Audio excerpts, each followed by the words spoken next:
I'll tell you when. Okay, awesome. Thanks everyone for hopping on the Zoom call. I appreciate it. We're live. All right, awesome. Well, I've just been told that we're live. Welcome to everyone that's joining over Facebook Live, and welcome to everybody here on the Zoom call as well. I guess I'll call this meeting to order over the computer here. My name's Tyler Rocky, president of IND. I'm going to give a quick rundown of tonight's meeting, and then we'll go ahead and get started. First off, IND's petitioning work is coming to a close, so I'll sort of provide some petitioning updates. We'll also hear from our elected officials in the 52nd. And here, there's a lot going on both in New York State as well as here within New York City. So I'm sure we'll have some updates from those folks. It's budget season. We're also pleased to be joined by guest speakers this evening. We'll hear from two current judges and former IND members, Lillian Wan and Ann Swern. And we'll also have a special guest, Mashanya Cunningham, from the West Brooklyn Waterfront Mutual Aid Group, to tell us about some of the good work they've been doing since the pandemic started. A few quick housekeeping things. Hold on one sec. Well, just a reminder, please post a comment in the chat. Let us know you're here. This helps out our folks who are taking attendance. And just like we were doing before when we were live streaming these, if you have any comments or questions, you can put them in the chat. Our corresponding secretary, Alyssa Meyer, will read them out at the appropriate time. And just as a reminder, as always, this is a place of discussion. We're not launching personal attacks or anything. I've been really grateful. We've been able to, we've been pretty good about that. So let's go ahead and keep that up. Thanks, everybody.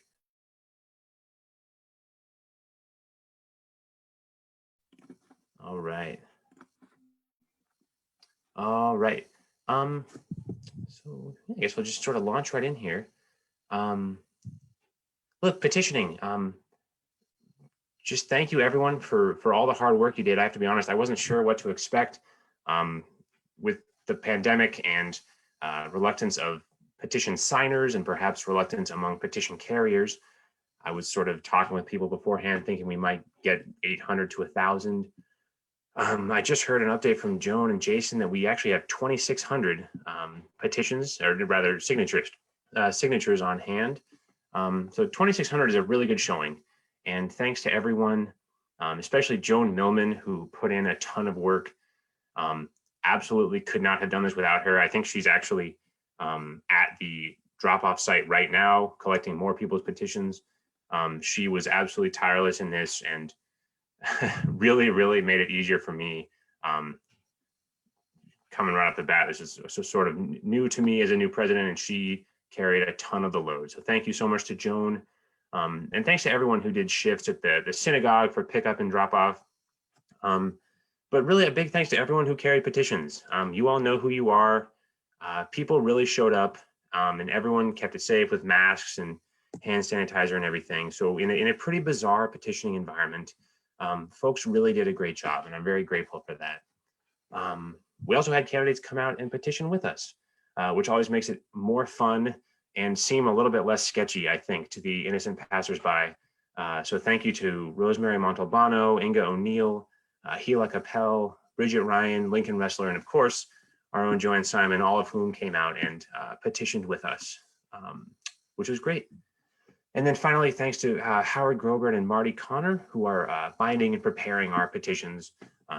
So we very grateful. That's the difficult technical stuff that I certainly don't know how to do. So thank you so much for doing all that work.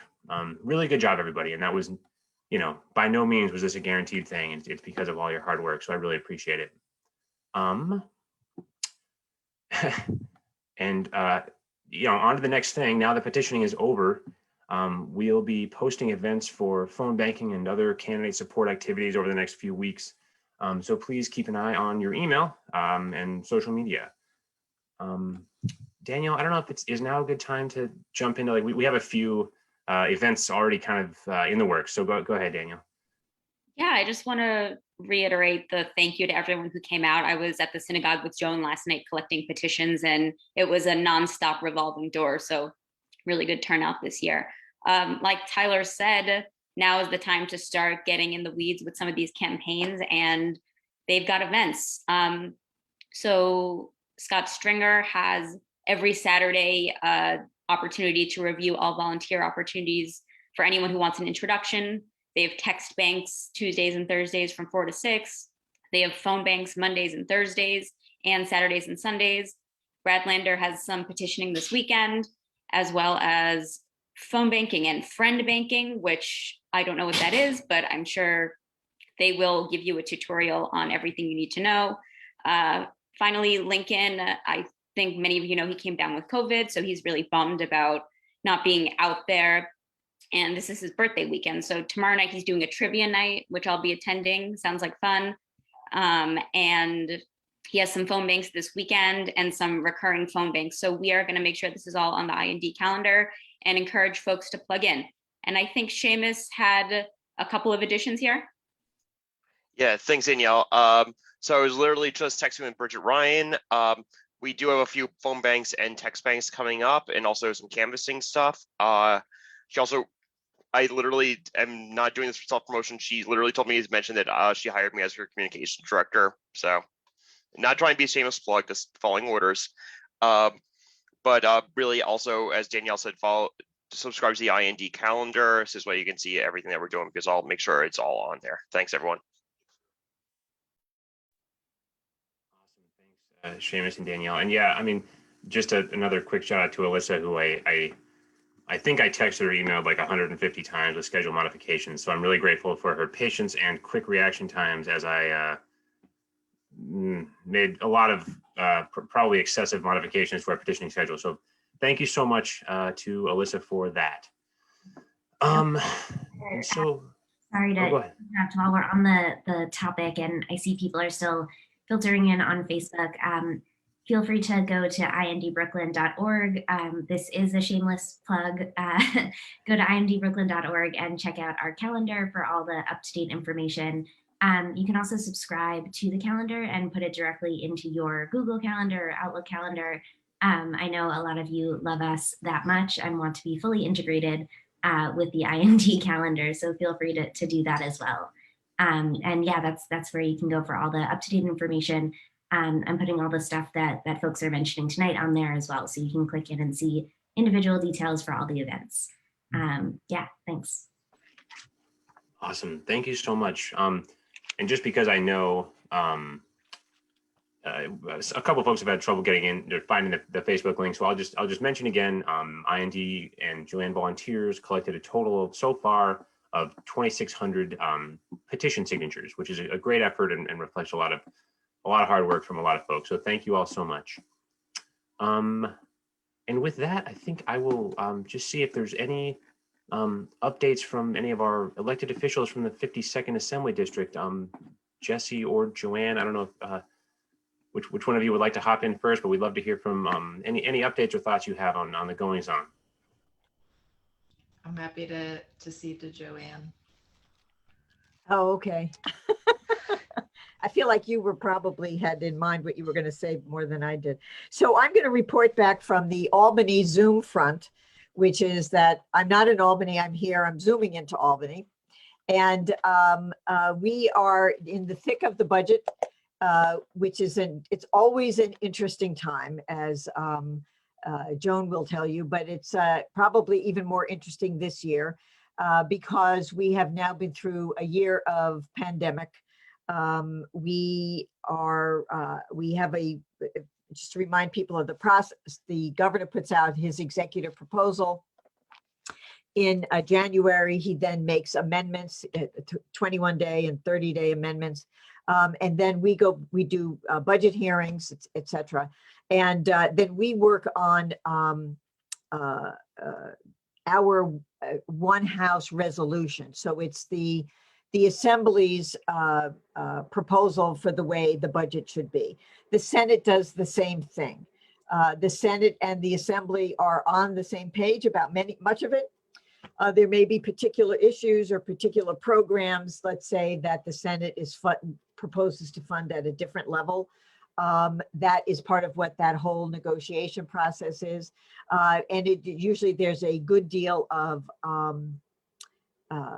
involvement by the executive in that, because the budget's not going to close unless it's something that the governor is going to sign.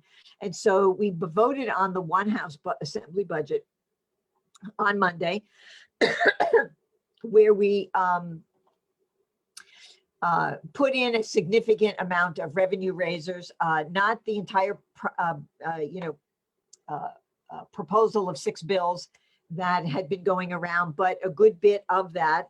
One of my favorite revenue raisers wasn't even in that package, and so I think I'm right and they're wrong, but that's besides the point. I also signed on to the package, but so we are making some significant progress in revenue raising. The thing that is good about what we're doing is that we are raising revenue in New York through the proposals that we have. We also are getting a lot of money from the federal government. And so we know, for example, that there will be $11 billion in unrestricted aid to the state, and that $5.5 billion of that comes to New York City. So there are allocations that are now figured out by location, by county, for example.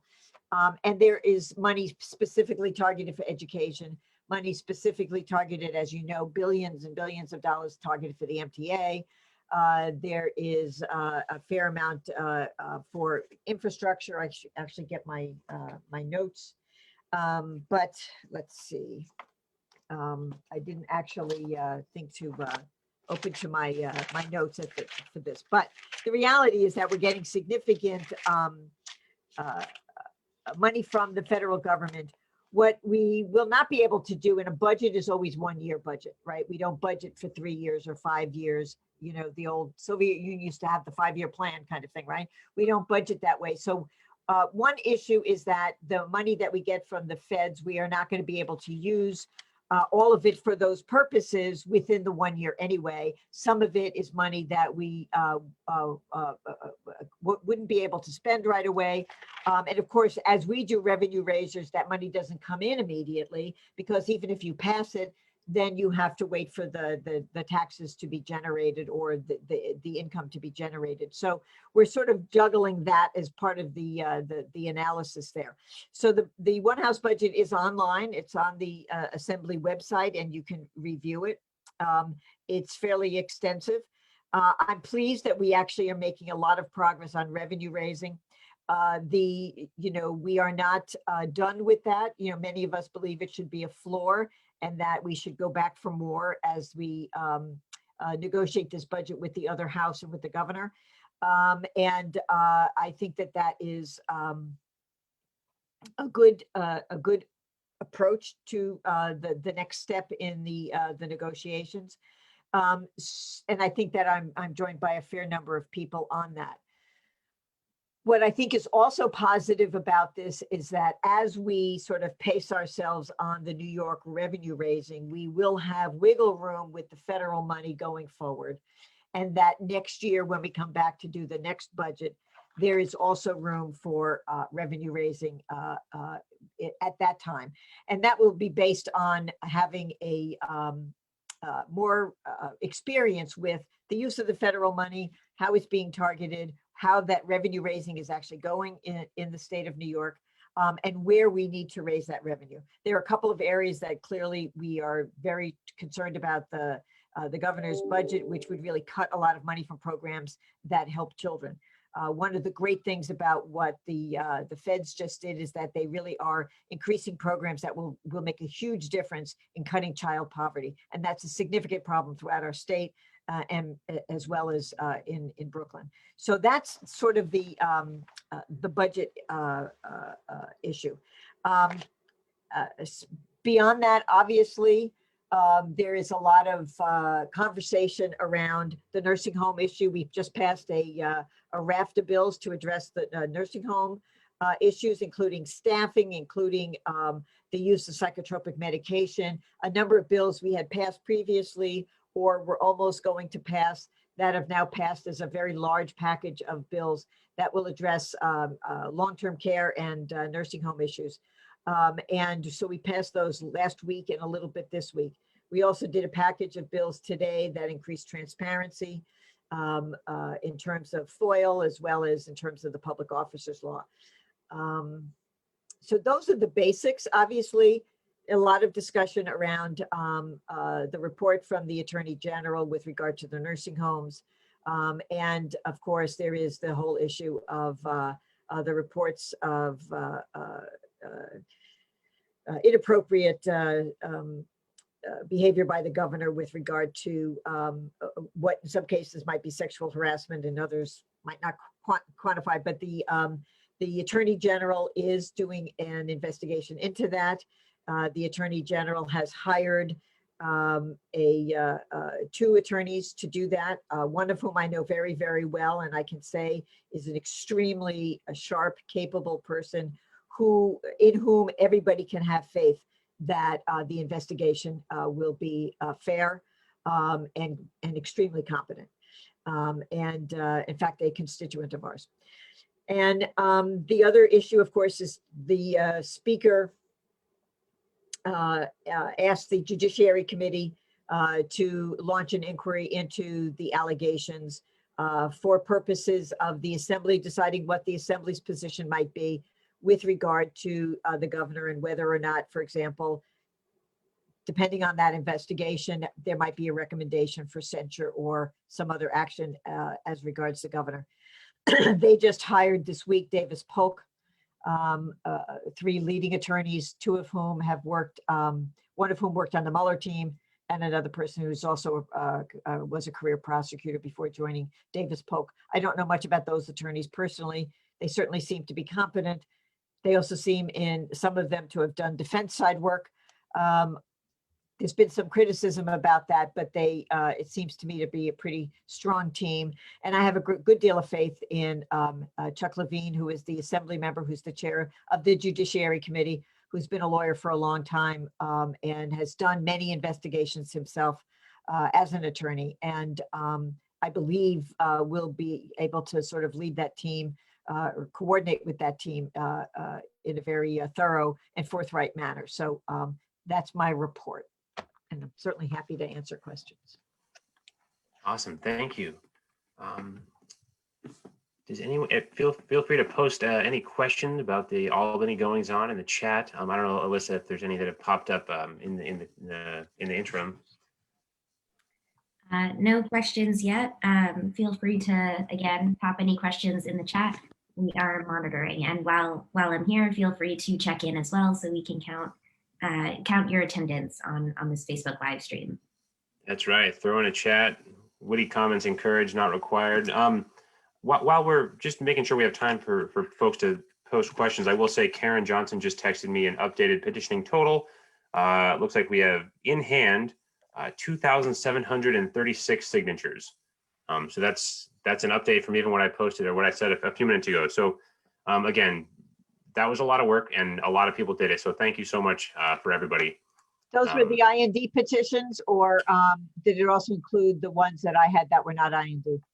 I believe that 2736 includes the Lincoln, Bridget, and Joanne, all three sort of slates.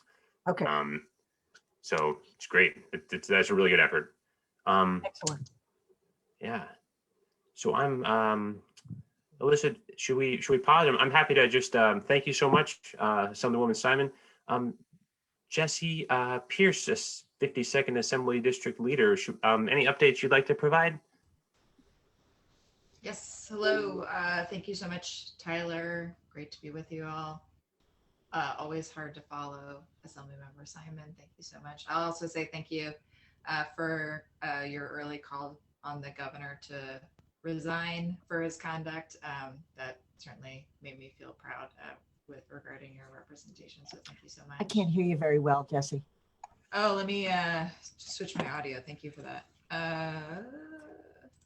Is this better? Is that Yeah, better? I can hear you pretty well. Sorry, thank you. Okay. Yeah, no, thank you. Yes, so my update is actually around poll working and the elections. Recently with a few other people in the 52nd, we started a 52nd poll working working group named Patent Pending. We've just started. So one, I kind of wanted to share that's beginning, but also encourage anyone to participate if they're interested. I'll throw my email on the Facebook chat so people can reach out to me.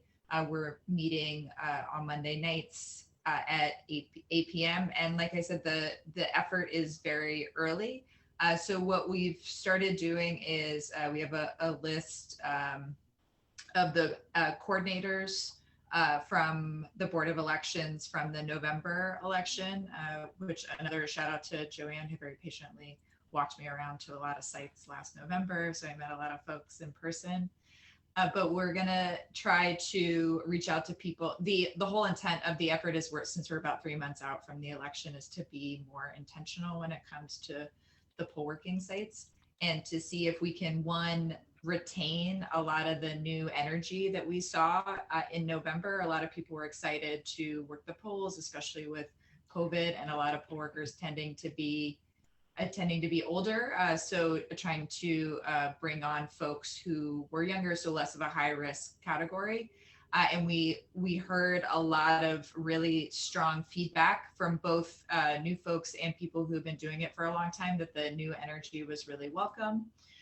So one, want to try to retain people. So if you were a poll worker in November, I want to hear from you, and I'd love for you to work also in June. Like I said, we're going to try to reach out to all the Democratic coordinators. For those of you not hip to the Board of Elections lingo, which I am only recently hip to, coordinator is basically the person who runs the site. Good coordinators, I learned, have a huge impact on your experience when it comes to working the polls. So somebody who knows what they're doing and is a nice person, a great person to work with, you will then have a great experience working at the polls. So we want to, one, reach out to all the coordinators that exist there, and thanks to Joan Millman and of course Joanne Simon. We have a deep bench in the 52nd of people who have been doing it for a while, who people really like, and we also want to try to build that bench if we can. So try to encourage new people to take the coordinator training and see if they also want to work early voting as well. I had a huge influx of calls that I didn't quite know what to do with last November. So I want to try to be a bit smarter about early voting this time. And so that's something else that we'll also be working on. So anyway, I would love to encourage anybody who wants to be part of the working group. We're going to try to meet weekly, but then also just kind of more broadly, if anybody's interested in working the polls, please feel free to reach out to me, and we'll get those conversations started. And that is all that I have. Thank you so much. Awesome. Thanks, Jesse. Alyssa, are there any questions in the wing for either Jesse or Joanne? Not seeing any. That's all right. These are some thorough presentations here, so I'm not surprised that. I feel like our membership is being surprisingly quiet today. Feel free to chime in, folks. Right. Well, that's all right. That's good. Folks are getting info. Well, I don't see Josh. I'm not sure if he's coming tonight. We can hear from him when he arrives, if he makes it.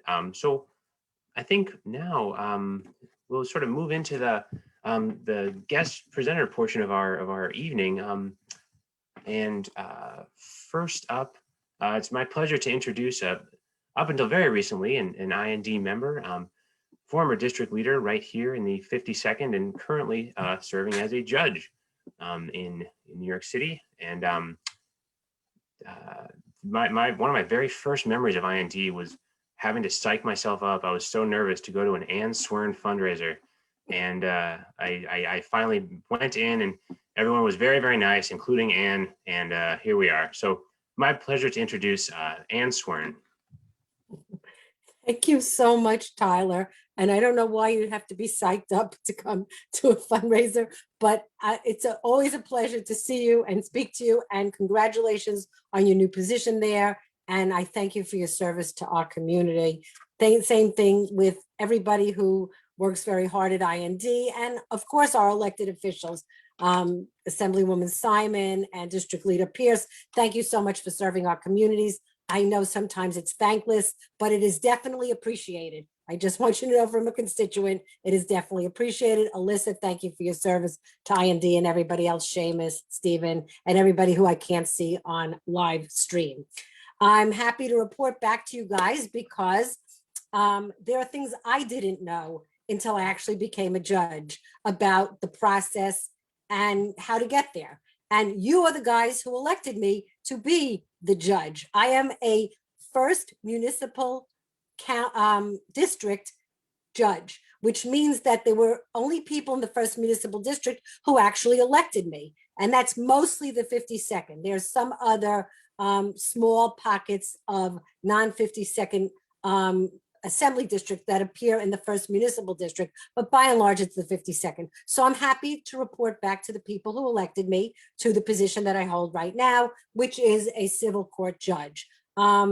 I was elected in 2018, for those of you who did not live in the 52nd or weren't part of it or whatever. And so where I came from before that is I was a district leader prior to Jesse Pierce being a district leader in the 52nd Assembly District. But other than that, had no experience at all in politics, but had a tremendous wealth of experience in public service. So because of the experience I had in public service, I was a prosecutor for 33 years. I was a public defender, a law school professor, that the Office of Court Administration, despite the fact that I'm elected to the civil court, has elected to put me into the criminal court because that's where my experience lies. So I'm going to tell you all about what's been going on in your criminal courts over the past year, especially during COVID. Those are the questions mostly I get. I go to the courthouse almost every day. Although sitting in a courtroom is a completely different thing. Almost all of the court proceedings in criminal court are virtual. People continue to get arrested every day. When they get arrested, instead of coming to the courthouse and appearing before the judge in person, they appear virtually. The lawyers appear virtually. The judge appears virtually. Court staff are in the courtroom. The court clerks, the court officers are in the courtroom because your criminal courts are not electronic. So the paperwork is still manual and things need to go on in the courtroom manually. But most of us are not there, we're virtual. But as I said, I go to the courthouse. And the reason I go to the courthouse is because the files are with me. And so I go to the courthouse, I have access to the files and the history of the case, and I preside over those cases. The interesting thing about being in the criminal court is you get an anecdotal read on what's going on in terms of the crimes charged and what's going on in terms of criminal charges within a locale. And so I looked at that for you guys because I thought maybe because I am a criminal court judge, you might have interest in that. And I looked at the precincts that are surrounding IND, the 84th precinct, the 72nd precinct, the 76th precinct, because we hear a lot about that in the news. And anecdotally, I see it when it comes into the courthouse. I see the cases that just come before me, but you see a broad range of them depending on where you're sitting in the courtroom. And so, of course, as you probably have all read, that crime is basically down from last year to this year. It's down from 2 years ago to this year in all those 3 precincts that are basically encompassing IND. And it's down, obviously, 10 and 20 years ago. What we know, because we've read, is that shootings and shooting victims and shootings are up. The numbers for shootings and shooting victims are up in those precincts. If anybody wants access to that information, it's on the web. I get it on the web too. It's the ComStat. For those of you who've heard it, it's ComStat. The police department keeps those statistics, and they keep it, you know, a week apart, 28 days apart, last year, 2 years, etc. And I find it interesting. I find it interesting to look at it for the county. I find it interesting to look at my local precinct and the precincts that surround us. And because it was IND, I figured I would look at it here. In terms of where I'm going, I hope to go to the Supreme Court.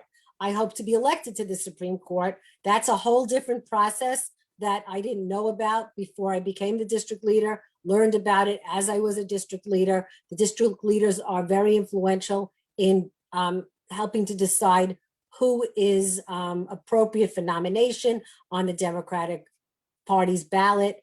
And I'm hoping to have that. You have to go to a screening committee in order to be approved for that. I have been approved for Supreme Court by the Brooklyn Democratic Party Screening Committee. That's a group of lawyers who volunteer to do it. You and the 52nd are represented there because each assembly district is combined with 2 others, and every 3rd year, you guys get to pick your representative at the Democratic Party's screening committee. So this year, the gentleman that was representing wasn't from the 52nd, but he was part of my screening committee. And it's an interesting process.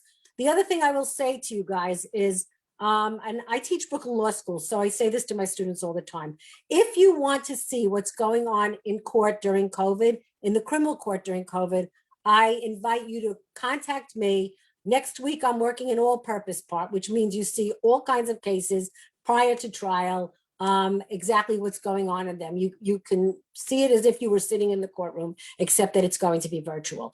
The following week, I'm working what they call night arraignments. Arraignment is the first time a person gets brought before the court after the person's arrested and notified of the charges. A person always has a lawyer representing them at that time, and they either plead guilty or not guilty. And you get a sense of, as I said, an anecdotal sense of what is coming into the court system in terms of criminal charges.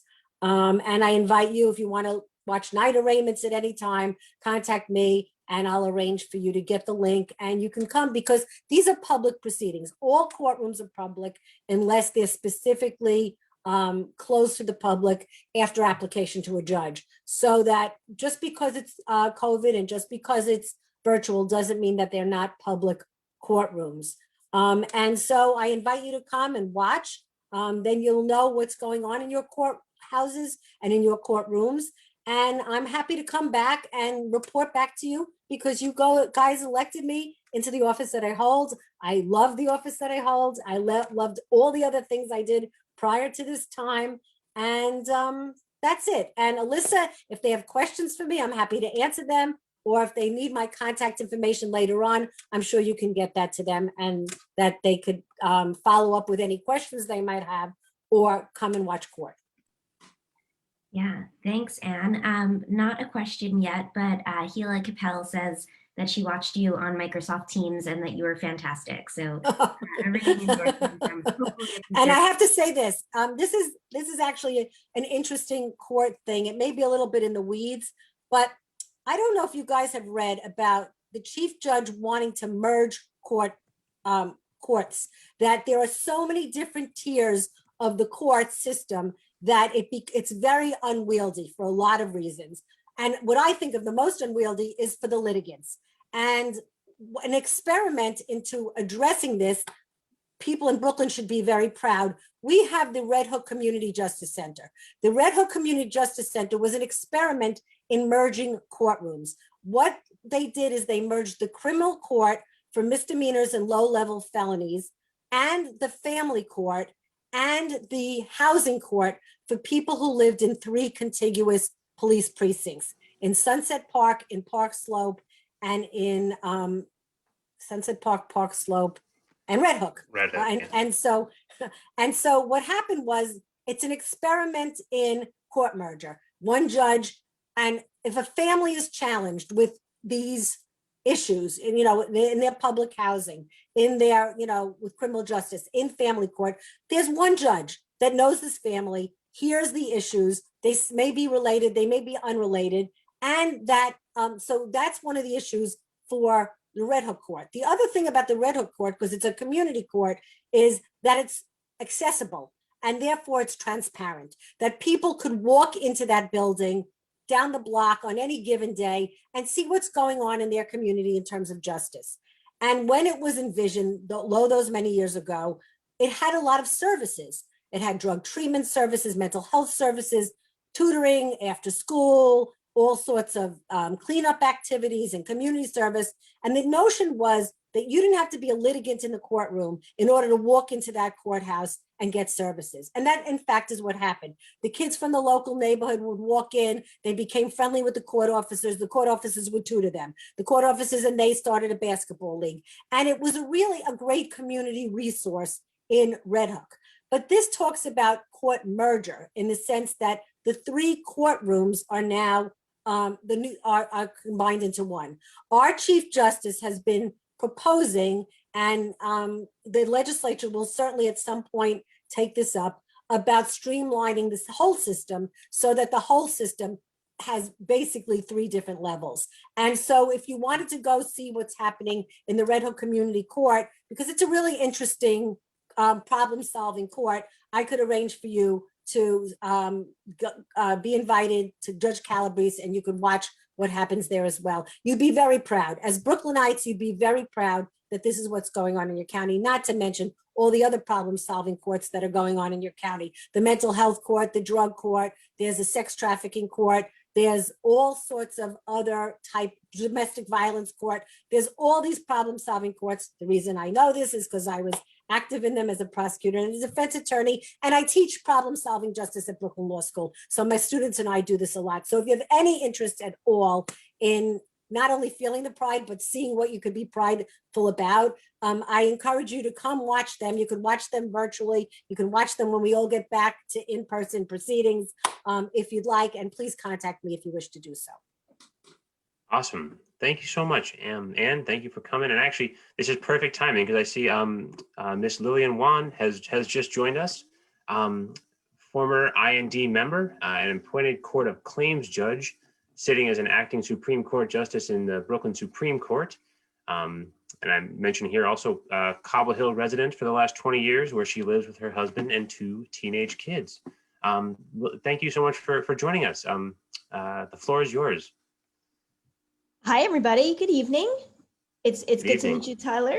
And to my colleague, hello, Judge Swearn. It's wonderful to see you. It's wonderful to see you too, Lillian. I came in just as you were speaking. I'm sorry I am late.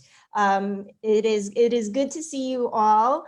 My name is Lillian Wan. Tyler, thank you for that wonderful introduction. Yeah, so I live in Cobble Hill. I have 2 teenage kids, and this is my 9th year on the bench. I sit as an acting Supreme Court judge in Kings County in the civil term. Before that, I spent 6 years as a judge in family court, 6 months in the Bronx, and about 5.5 years in Brooklyn Family Court, where I was hearing mostly child abuse and neglect cases and juvenile delinquency cases. Before I was appointed to the bench, and I was originally appointed by the mayor in 2012 to the family court bench. Before that, I was an attorney for the New York City Administration for Children's Services. So I was litigating the child abuse and neglect cases in the child welfare system. And I also worked as a court attorney referee in the Brooklyn Surrogates Court with Margarita Lopez Torres. I used to be a member of IND. I remember helping organizing an event back probably about 10 years ago now, when Book Court was still around. I don't know how many people remember Book Court on Court Street. It's a wonderful bookstore with a nice area in the back. So it's good to see everybody. Thank you for allowing me to come say hello. I am also a candidate for Supreme Court in Brooklyn this year. I'm pleased to meet and see folks and to see some old friends also. So I am happy to answer any questions that anybody might have about anything, about family court, about what's happening in court during the pandemic. I'm sure Judge Swern probably brought you up to date on a lot of those things already too. So I am happy to answer any questions that anybody might have, but thank you for letting me say a few words tonight. Oh, sorry. Sorry, Tyler. Thank you. No questions so far in the chat. We have a couple of your former litigators who are just sending love your way for being in your courtroom. And really? yeah, and I actually had a question. I heard on NPR there was a segment about how judges are finding it sort of difficult because they're losing the personal, like, human element of being in the courtroom. So can you just speak to that a little bit? That is definitely hard. That is something that's been so hard for all of us in just normal life, right? Work aside. So, but yeah, it is. It's definitely harder. I've noticed it most. I've really noticed it, especially in the hospital hearing cases that I've done, and those are the cases involving people who are psychiatrically involuntarily hospitalized. And a hospital can bring a proceeding to retain a patient in the hospital, or a patient can bring an application seeking to be released, or a hospital can also bring an application for medication and treatment over someone's objection. So it used to be that patients, people were brought into the courtroom and you would be able to have that face-to-face interaction, right? So now you're just seeing them in this little tiny corner in the screen, and they're seeing you like that too, right?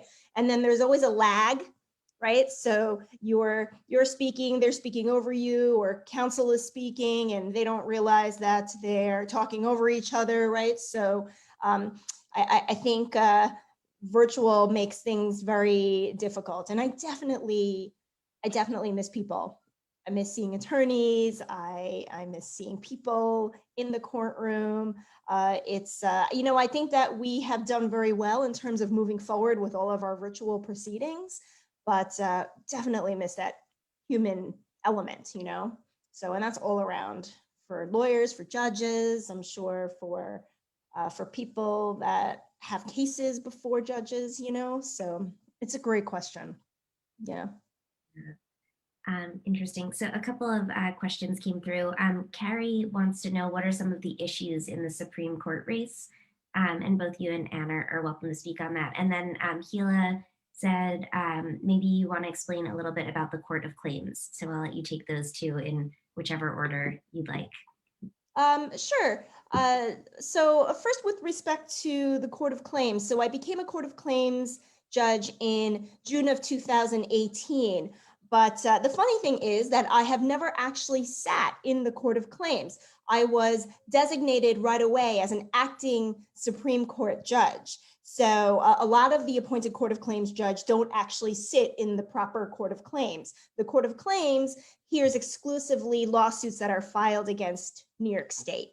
Like an accident that occurs on SUNY Albany property or something like that, right? Those are claims that are brought against New York State. So I have always been designated as an acting Supreme Court judge. So I was first sitting as an acting Supreme Court judge in Manhattan Supreme Court, and I was hearing regular civil cases in Manhattan Supreme Court. And I also was able to do the Article 81 guardianships, which involve incapacitated adults and individuals that need a guardian to manage their person and manage their property. So I was doing some of those cases. And then I was also doing some of just the regular civil jury trials, like a trip and fall on the sidewalk that results in a broken ankle, right? So it's just doing a wide variety of those types of things. And I transferred to the Brooklyn Supreme Court in late January, shortly before the pandemic. And I do a lot of the mental hygiene and hospital hearing cases, like I was just telling you about. And I also have a regular IAS part, which is just a, it's a general trial part, general civil litigation. We are not having jury trials, although we are starting them on March 22nd. But yeah, that's what that kind of a part does. And it's a whole host of issues, could range from breach of contract to sexual harassment to a construction accident. So it's a whole wide range of issues that I'm dealing with now. The second question, issues in a Supreme Court race, I think, right? So, well, it's funny because judges that are, and Judge Swearn can attest to this too, I'm sure, when you are running for Supreme Court as a sitting judge, you have to be careful in terms of your public speaking. You can't really take positions on contested issues. You can't speak out on public controversies, right? So we have a lot of restrictions in terms of that, right? So I don't know if there's more specific questions about that, and Judge Swearn may want to jump in about that. I don't know if the question was about the process. Yeah, but maybe. right now, Lily and I are we're not candidates in the traditional sense that you might be thinking that we're candidates. We are both seeking, and Lillian, please correct me if I'm wrong, we're both seeking the nomination of the Democratic Party to be a candidate for Supreme Court. It's an unusual process. It's very difficult to unravel, and only when you're in it are you really getting the full sense of the unraveling of it. So basically, the district leaders are very important to the process.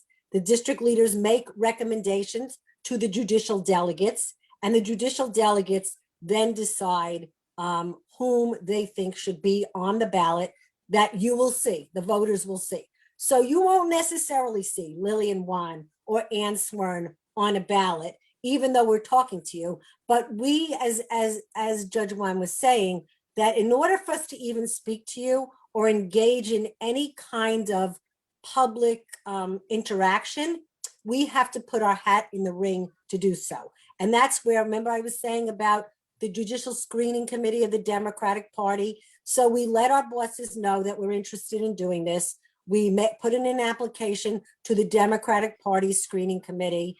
They decide whether or not, the lawyers there decide whether or not they think we're qualified for the Supreme Court. And then you can first be eligible to be considered by the district leaders for their recommendation to the judicial delegates. Lillian, is there anything you would like to add to that? No, that's right in terms of the process. And it's very different from something like a civil court primary, right? Like you might see where you have civil court candidates that are handing out palm cards, at the subways and at the farmers markets, right? It's a different type of campaign, right? And it's not that community involvement is not important, but it's a different process because of the nomination process, right? So in the judicial nominating convention, as opposed to the primary process and the collecting of signatures, right? So it's different in that sense. And that's why it's so important that Tyler invited us to speak to you, because we have very limited opportunities to be responsive to the questions. And as I said, the process is confusing to even those of us who are in it. And so, so in order for us to educate the public and the people who voted for me in civil court, originally the first municipal district, about what would happen next, it's really important that we get a chance to answer questions and to speak to the public, but we have to do it in a very circumspect way, which is why it was so great that Tyler invited us to speak. And I'm happy at any other, I've spoken to other community groups under various conditions, you know, about domestic violence, because I'm a criminal justice person and I teach at the law school. You know, people have asked me. So if you have any community groups or you have any civic organizations that you think would find this interesting or find the process interesting or anything, that I certainly would be, you know, happy to come out and speak to people, because it is a process that's hard to understand, but the more that people understand it, the more they can feel efficacious in the way that they contribute to it. And I think that's what IND is all about. That's what political, you know, like assembly districts are about. And that's what people like you who are engaged in the process, I think, want more of. So please feel free, as I said, to invite me to anything. I'm sure Lillian would be happy to go as well. We have definitely different areas of expertise.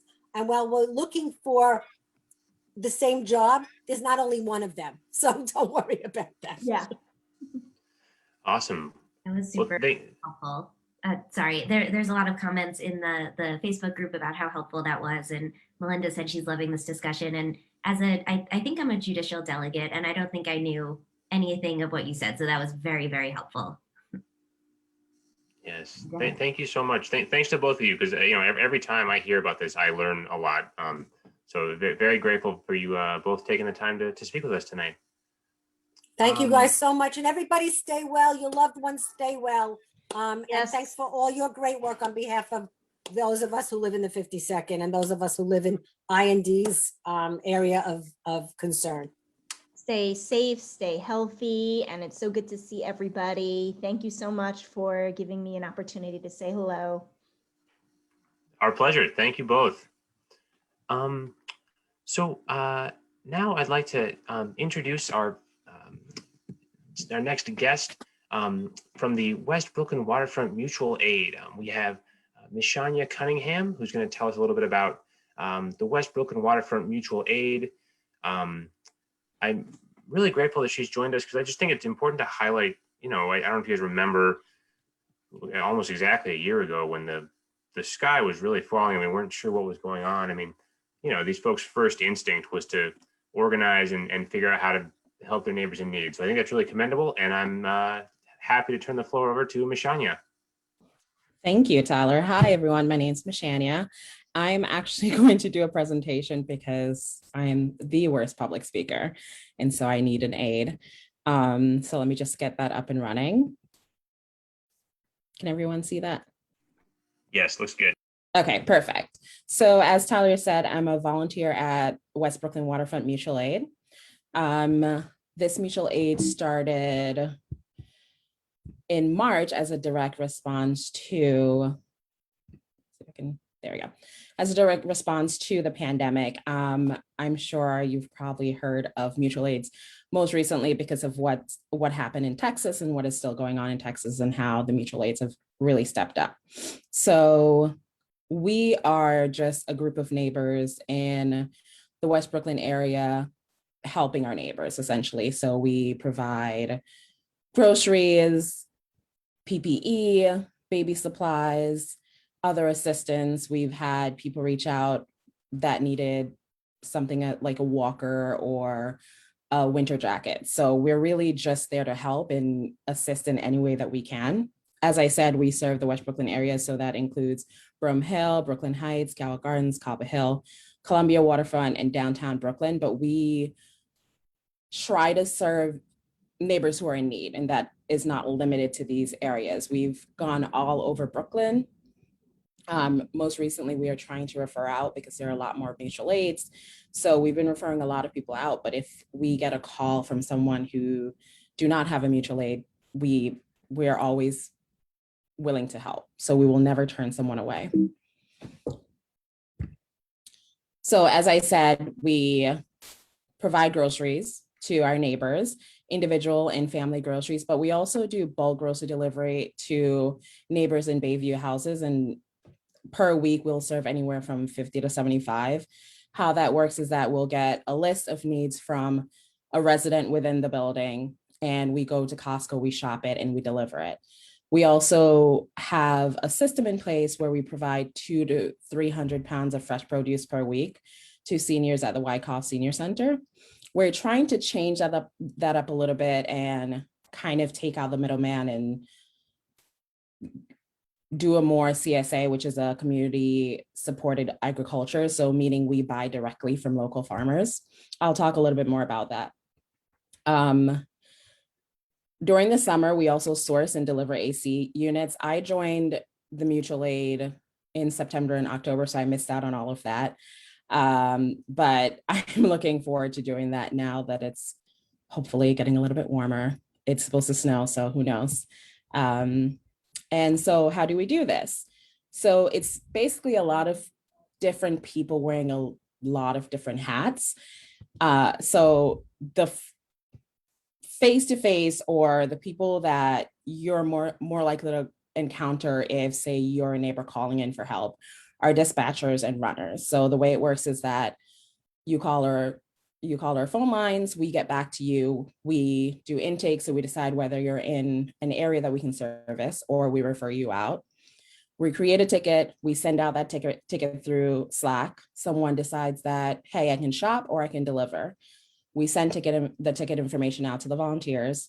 Someone grocery shops, maybe also delivers it, or they drop it off at our storage center, which is at a local church in Cobble Hill, and then the groceries get delivered, and rinse and repeat. We get a lot of return callers, which we're happy to say that we have created that relationship where people trust us and will continue to reach out to us. Other roles that volunteers serve are social media. I'm a part of the social media team. I'm also part of the fundraiser team. I also do dispatch as a co-lead. We also have tech, because we use Airtable. I'm not sure if anyone is familiar with Airtable, but it's been a lifesaver. It's easy to use. It automates everything, and we're able to send out information via Slack to Slack and through email from Airtable. There's also a finance team, a newly implemented vaccine team, where we're helping to assist neighbors in scheduling appointments or just giving them information about the vaccine. Partnership development, something like this, where we're trying to get the word out about our mutual aid and interacting with other groups to see how we can help each other. And then a baby supplies team.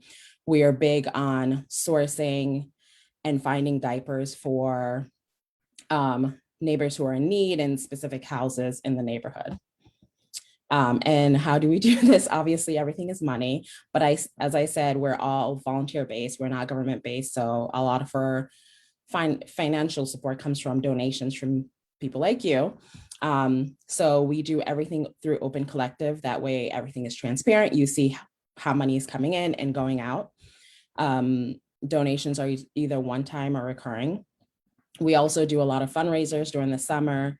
We do bake sales, which is how I got involved with the mutual aid. We do holiday treat sales. The last one was a Valentine treat sale. And then we do merchandise sales. So our most recent fundraising that we're discussing but have not implemented yet is to start the CSA program to continue the fresh produce that we provide to Wyckoff houses, or Bayview houses, sorry. So we've kind of figured out that we need upwards of $26,000 to start this program, or to continue this program through September. And so that's where we're at right now, is kind of talking about what fundraising looks like for that.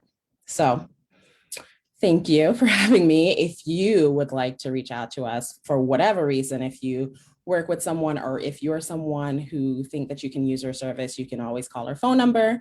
Or if you're interested in volunteering, please reach out via email, or you can sign up on our website. Thank you. That was Awesome. Oh. Thank you so much, Michelle. That was great. Thank you for having me. Yeah, of course. Alyssa, I'm sorry, I keep cutting you off.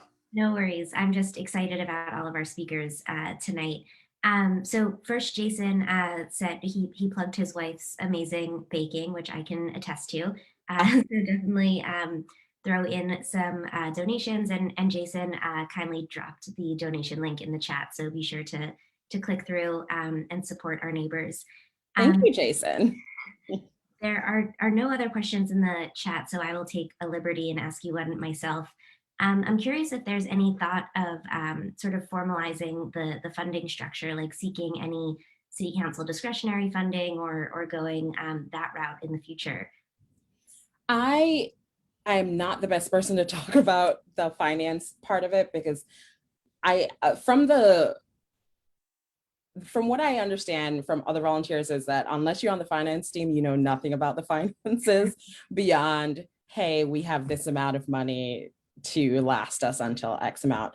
So I'm not sure if that's something that we're already doing. It's definitely something that I can reach out to the finance team and ask. So thank you for that question, because I will be writing down and getting back. Awesome. I guess I'll just add one more quick question.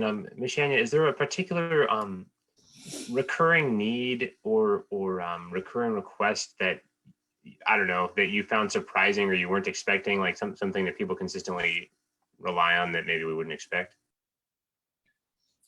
I don't know if I would say it's surprising. I mean, most of our calls are, seeking groceries.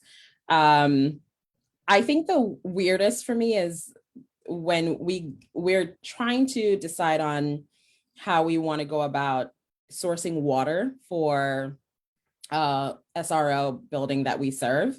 And I've always known New York to have really good water, and we are like very proud of that. So I think that's the weirdest, is the idea of even having to buy bottled water. But if you're in a situation where your building is not providing that, another thing that we've had to kind of had a separate team for, because we get a lot of requests, are baby supplies. So clothes, bottles, food, and diapers.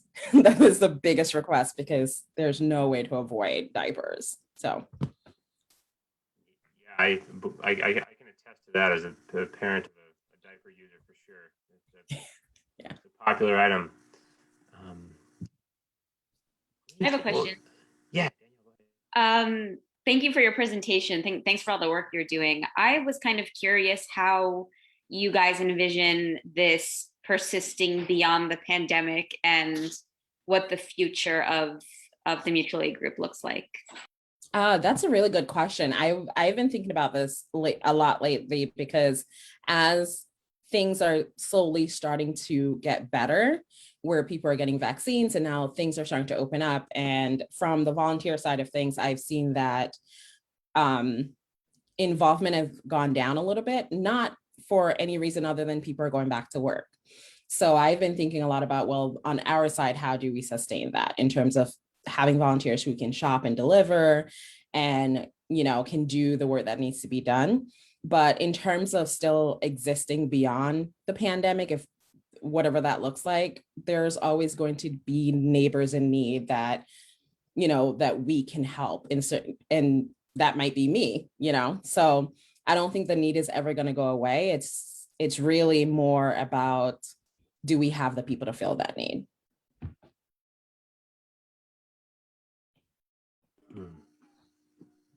Awesome. Well, thank you so much for joining us tonight. And Thank you for having me. Yeah, Jason dropped the link, like you said, in the chat. If anyone wants to learn more, I would encourage you. Yeah, click on that link. It'll take you to the website. There's a ton of information on there. I don't know. One of the things that's so bizarre about this virtual environment is normally that presentation would be followed by some applause and anyway, we're very grateful that you've come, and that was very informative. So thank you so much. Thank you. All right. So that's the lineup of our featured speakers. I thank you all so much for coming. I do want to just throw in one more. I'm not sure Joan Millman was on when we mentioned the petition number, so I would just like to throw out one more thanks to Joan Millman, who really put in a ton of work, much of which honestly I didn't even know about until I learned about it later. So just thank you so much to her. So I think it looks like I would just like to acknowledge one thing, moving on from that there's been a bizarre development today where Brooklyn Young Democrats were decertified by the Kings County Democratic Party. Without speculating on anyone's motivations, I would just like to say I have found members of that group to be very hardworking, and we have at least one member on our board. Alyssa, I think you mentioned there was a question in the chat about it, and I would just like to give any of the electeds on the call an opportunity to respond, but go ahead. Yeah, the question was generally thoughts on it. So you, phrased it well. And I'm sure Jessie tweeted about it. So her thoughts are there. Unfortunately, she had to drop from the Zoom meeting, but if anyone else wants to give their thoughts, feel free. I think it's a problem. This happened today, that we learned about this process, the certification process, and the fact that there was apparently county has decertified Brooklyn Young Dems as the youth arm of the Brooklyn Democratic Party. And I believe that the Brooklyn Young Dems are going to be seeking that designation directly from the state, or a waiver of whatever that process is. So I don't know very much about that. I do find it concerning because the Brooklyn Young Dems are very active. They do a lot of work. They're learning. A number of people have cycled through and are no longer young enough to be a member of Brooklyn Young Dems. We've developed political leadership through membership in Brooklyn Young Dems. So I find it troubling that that the relationship has soured to that level. And I had no experience with this or any sense that this was going to happen until I saw it on Twitter myself. Unfortunately, it's politics, and so one can imagine that where there has been disagreements, BYD did put out a fairly lengthy statement where they have disagreed with county and some of what county has done, or the way they've done it, or maybe candidates or what have you over the years, but believe that they still wanted to be that, play that role of the authorized youth young Democratic group in Brooklyn, and work to resolve those issues, and felt that that was in fact reciprocated until they got this notice of certification or designation or whatever it is. So beyond that, I know what everybody else knows, but I'm troubled by it because my concern is that you build a party by building a party and doing things together, even if you don't necessarily agree on everything. And I think we develop leadership by working together, even where at times where that may not be as easy as other times. So I find it concerning. Yeah, and without, I have no authority to speak for the entire club, but I will just say that I support the Brooklyn Young Democrats. I hope they're able to get this designation restored. Every single person in IND with whom I have spoken about this is also supportive of the group. As a former young person myself, I want very much for them to have as much power as they can, and I think they're doing good work. So I do hope they're able to resolve this, and that's all I have to say about it. So thank you very much. I think several people brought that up in the chat, and I'm glad, because I was trying to figure out where to work it in, and I'm grateful for folks for paying attention to it. Is there anything that we didn't get to? Anybody on this Zoom? Great. Well. So can I just say a quick, I did my sort of elected official report. Now I'm going to put my candidate hat on and thank everybody again for petitioning. Joan has done Yo Person's work, and Susanna, I think they're there now counting up the things. Joan is not only manned the station, but it got us to get the use of the space. that was convenient and accessible for everybody and really helped schedule people to be there at times so that people could go there to pick up and drop off. And we will be delivering those petitions to our attorney, who will be binding our petitions tomorrow. So there are a few more days left for petitioning, but we are closing it down now. We have more than enough. I know that there are some others, I think, coming through from a couple of other locations. I think one of the candidates for surrogate also has some signatures for some of our folks as well.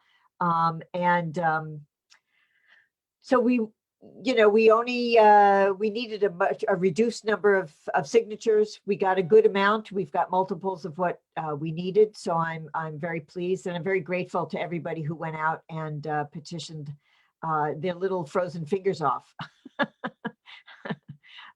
And just again, want to thank everybody who was involved in coordinating that. Tyler did a lot of work.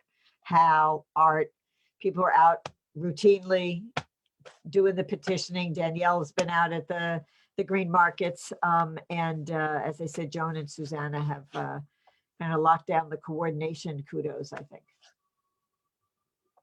So thank you. Awesome. Thank you so much. I did just want to make one clarification. Julia, who's on our e-board and also on the executive board of Brooklyn Young Democrats, just has clarified that Kings County Democratic Committee doesn't make the final decision.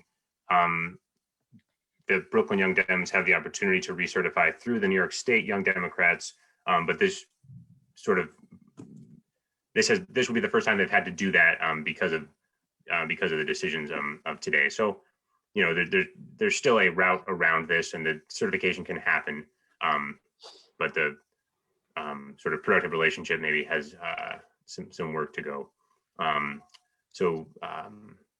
Thank you. It's so weird, I can't see her, but thank you for texting me, Julia, that information. And with that, make sure no one is telling me to talk to anyone else. I will make a motion to adjourn and thank everyone truly for all of your work with petitioning and keeping me marginally sane during my first month in this role. So thanks Great to all our job, speakers as well. Tyler. All right, yeah. Great. Thanks, everybody. Have a good night. Stay safe, okay? Bye-bye.